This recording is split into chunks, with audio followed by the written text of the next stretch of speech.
A Murray woman says she is lucky to be alive tonight, and when you see her bedroom, you will understand why. This morning, a car crashed into her home at 45th South and 5th East, sending glass and debris flying. ABC4's Don Hudson joins us live now from that house with more. Don? Well, Karen, let me first recap what happened at 5 o'clock this morning. Police say the car was traveling down 5th East, came right through this intersection, hit this driveway right here, and acted like a ramp. So the car goes airborne, and stay with me. The car is still in the air as far as I'm walking, 45 feet, then comes over here, lands on a car in a carport, and bounces and goes inside of that house. And inside of that bedroom, sleeping right there, is Linderia Johnson. I was screaming for my son, and he was screaming for me. That is how Linderia Johnson's morning began. You see, as she was sleeping, this car literally landed in her bedroom. When the stuff was flying, I fell off the bed that way.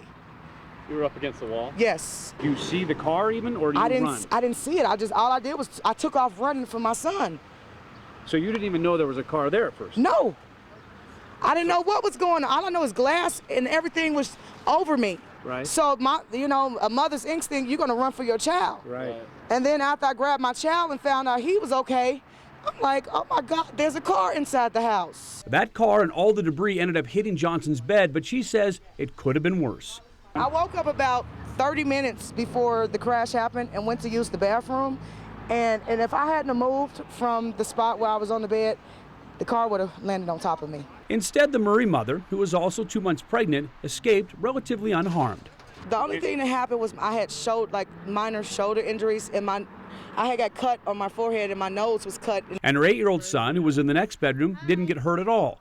Of course, the same can't be said about her house and carport.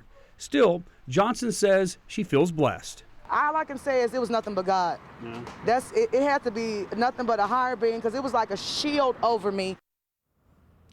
It's certainly an amazing story, because when you look inside the bedroom, that car went right over the top of her. Now, she was renting this place. She's not the owner, so she's not going to be responsible for fixing this. The owner's already moved her over to the other side of this duplex, so she'll be living next door to the damage instead of in the place with the damage. Now, let's talk about the people who are in that car briefly. She says that the passenger of the car actually got out and helped her and came to her aid when this all happened. I just got off the phone with Murray Police, and they tell us that the 17-year-old driver already facing a DUI charge and will probably face other charges. The 20-year-old passenger, not charged yet, but the investigation is still not complete. Reporting live in Murray, Don Hudson, ABC4 News. What a story. All right, thanks very much, Don.